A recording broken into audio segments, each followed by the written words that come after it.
साथियों नमस्कार, मैं एडवोकेट अश्विनी कुमार।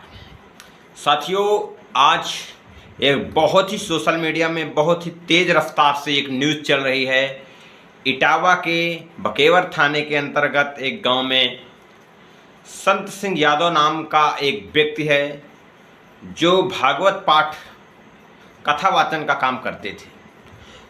उनके साथ उस गांव के जो ब्राह्मणों के द्वारा उनके साथ किस प्रकार की अभद्र घटना घटी, किस प्रकार से अभद्र व्यवहार किया गया, यह आज पूरा देश देख रहा है, सुन रहा है और जान रहा है। तो कुछ लोग सोशल मीडिया में यह बात कह रहे हैं कि इनको क्या ऐसा करना चाहिए, ऐसा क्यों कर रहे हैं। वह लोग ऐसी बात कर रहे हैं जो लोग एक वैचारिकी में काम करते हैं, बहुजन विचारधारा को जानते हैं। तो यह बात सही है और यह बात समझने की ज़रूरत है ओबीसी एससी एसटी के लोगों को, जो लोग अपने आप को हिंदू समझते हैं, भारतीय जनता पार्टी से अपने आप को जोड़ करके रखे हैं, हिंदू धर्म में अपने आप को जोड़ करके रखे हैं, इस देश की पाखंडवादी व्यवस्था में अपने आप को लिप्त पाते हैं, जुड़ा हुआ पाते हैं। उनके लिए यह सबक सीखने की ज़रूरत है कि जो व्यवस्था आपको नीच अछूत मानती है, आप उस व्यवस्था के पास क्यों जाते हैं, उस व्यवस्था से क्यों जुड़ते हैं। वहीं दूसरी तरफ एक इस बात यह भी निकल के आती है कि यह देश संविधान से चलता है, वर्णवादी व्यवस्था से नहीं चलता, धार्मिक व्यवस्था से नहीं चलता, मनुस्मृति से नहीं चलता। यानी इस देश के सभी लोगों को समान अधिकार है धार्मिक ग्रंथों का पढ़ने का, संवैधानिक किताबों का पढ़ने का, यानी कि हर एक स्तर पर अध्ययन करने का अधिकार सभी को समान है। तो यदि इस देश के ब्राह्मणों का जो मुख्य धंधा है कथा वाचना, भीख मांगना, ये भीख मांगने वाले लोग आखिर दूसरों का क्यों विरोध कर रहे हैं। आज यह यादव समाज के साथ ऐसी घटना घटी है। इसके पहले एक साहू समाज की जो कथावाचिका थी उसके साथ घटना घटी, एक पटेल समाज की महिला कथावाचिका थी उसके साथ ऐसी घटना घटी। आखिर इस बात को सिर्फ ब्राह्मण ही विरोध क्यों करता है?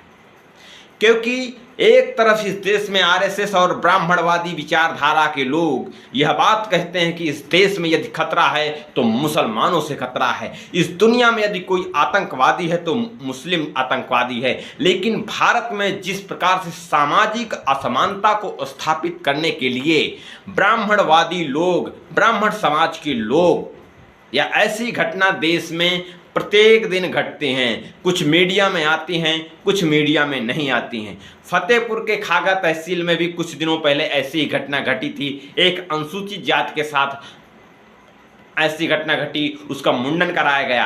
आज एक बार फिर इटावा, वह जिला जहां से इस देश के बहुत बड़े नेता निकले, मुख्यमंत्री रहे, चार मुख्यमंत्री रहे। एक चैलेंजिंग बात यह भी है कि यादवों का गढ़ इटावा कहा जाता है। आखिर आदरणीय अखिलेश यादव का क्या स्टैंड होगा? जिस प्रकार से कौशाम्बी की घटना में तुरंत उन्होंने एक ब्राह्मण समाज के लिए स्टैंड बनाते हुए सोशल मीडिया में पोस्ट किया, लेकिन देखा यह जा रहा है कि इटावा की इतनी बड़ी घटना होने के बावजूद आदरणीय अखिलेश यादव जी ने इस घटना का दुख तो व्यक्त किया सोशल मीडिया में, लेकिन इस घटना को कारित करने वाले कौन से लोग हैं उनकी जात को नहीं खोला। क्या आदरणीय अखिलेश यादव ब्राह्मणवादी व्यवस्था से, ब्राह्मणों से डरते हैं? क्योंकि जब अखिलेश यादव जी का आवास खाली हुआ तो गौमूत्र के द्वारा धुलाया गया। इस देश की इस व्यवस्था से इस देश के नेता भी अछूते नहीं हैं, और वह नेता जिसके साथ ये खुद की घटना घटी हुई है, वह नेता भी अपना स्टैंड नहीं बना पाते हैं, अपने समाज के लिए इतना मुखर होकर के बोल नहीं पाते हैं और पीडीए के नाम से वोट लेने की बात करते हैं। यह अब भी कहीं न कहीं समाज को ठगने का काम किया जा रहा है आदरणीय अखिलेश यादव जी की तरफ से। क्योंकि यह एक घटना इस पीडीए समाज की नहीं, पूरे बहुसंख्यक समाज की है। इस देश के अंदर एक तरफ इस देश के यादव समाज के कुछ लोग सीना चौड़ा करते हैं और कहते हैं हम लोग कृष्ण के वंशज हैं। तो जो अपने आप को कृष्ण का वंशज यादव समाज कहता है, क्या ब्राह्मणों से इसका बदला लेंगे, या यादव समाज इस देश का ब्राह्मणों का बहिष्कार करेगा कि आज से हम अपने किसी भी कर्मकांड में ब्राह्मण को नहीं पूछेंगे? क्या ब्राह्मण समाज के लोगों का जो बहुसंख्यक बाहुल्य हैं यादव समाज के गांव, क्या वहां पर इस बैन किया जाएगा कि इस गांव में कोई भी ब्राह्मण समाज का व्यक्ति न आए? यदि वह ब्राह्मण समाज का व्यक्ति आए तो उसका मुंडन कराया जाए और उसके ऊपर मूत्र विसर्जन किया जाए, तब यह यादवों का असली बदला होगा। क्योंकि यह अभी प्रत्येक दिन इस प्रदेश के जो उप मुख्यमंत्री ब्रजेश पाठक एक ब्राह्मण हैं, ब्राह्मण होने के नाते वह एक जातिवादी सोच के हैं। यदि सरकार के ऊपर कोई सवाल उठाता है, ब्रजेश पाठक जी से कोई सवाल उठाता है या ब्राह्मणों के ऊपर कोई सवाल उठाता है तो झूठी FIR करा दी जाती है और उसको जेल भेज दिया जाता है। आदरणीय ब्रजेश पाठक जी, आप ब्राह्मण हैं अपने आप को, और आपके ब्राह्मण लोग किस प्रकार से इस देश के लोगों के साथ ऐसा व्यवहार करते हैं, आप इसमें क्या प्रतिक्रिया रहेगी? क्योंकि आप लोग यह कहते हैं यह देश हिंदू राष्ट्र होना चाहिए। पहलगाम में जो घटना घटी, इस देश की जो चापलूस पत्तल छाप मीडिया है और चापलूस टाइप के भक्त, अंधभक्त, गोबर भक्त हैं, वह लोगों ने सोशल मीडिया में यही फैलाया कि जाति धर्म पूछा जाति नहीं। तो आखिर इस देश के ब्राह्मणों ने जो इटावा में घटना कारित किया, या धर्म पूछकर किया या जात पूछकर किया, इसका जवाब कौन देगा?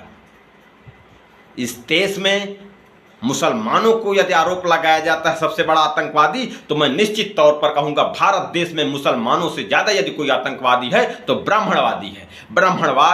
ब्राह्मण लोग इस देश के सबसे बड़े आतंकवादी हैं, जो सामाजिक विषमता का जन्म देने का काम करते हैं। इसलिए मैं उन तमाम लोगों से अनुरोध और अपील करना चाहूँगा जो लोग अपने आप को हिंदू अब भी समझ रहे हैं, और OBC के जो लोग जिनका जमीर मरा हुआ है, वह लोग RSS और BJP में अब भी काम कर रहे हैं और वह भी अपने आप को हिंदू समझ रहे हैं, हिंदू बनने का दावा कर रहे हैं। लेकिन निश्चित तौर पर ऐसी घटना आज नहीं, आज से हजारों साल पहले इस देश में होती रही हैं। लेकिन वही लोग फूले फिल्म का विरोध किया जो आज इटावा में यह घटना कारित करने का काम किया। इसलिए ज्योतिबा राव फूले ने कहा था, ब्राह्मणों का धर्म नहीं है पूजा पाठ कराना, यह उनका धंधा है। इसलिए आज OBC के लोग ब्राह्मणों के धंधे में चोट पहुंचाने का काम कर रहे हैं। इसलिए इन भिखमंगों को लगता है कि यह भीख मांगने वाली परंपरा का यह लोग कब्जा करना चाहते हैं, इसलिए इसका विरोध किया जाना चाहिए। इसलिए OBC के लोगों को अब भी समझने की ज़रूरत है और उन नेताओं को भी समझने की ज़रूरत है जो मनवादियों के चरण चुम्बन करते हैं। और सपा सुप्रीमो से भी कहना चाहूँगा कि जिस प्रकार से आप कौशाम्बी घटना में एक स्टैंड तुरंत बनाया था, अभी तक आपका स्टैंड ऐसा क्यों नहीं दिखा है? आप PDA की लड़ाई खुल करके लड़ना है तो लकीर खींच करके लड़िए, झुठलाने का काम मत कीजिए, क्योंकि आपके गृह जनपद में की है ऐसी घटना है। आदरणीय अध्यक्ष जी, धन्यवाद।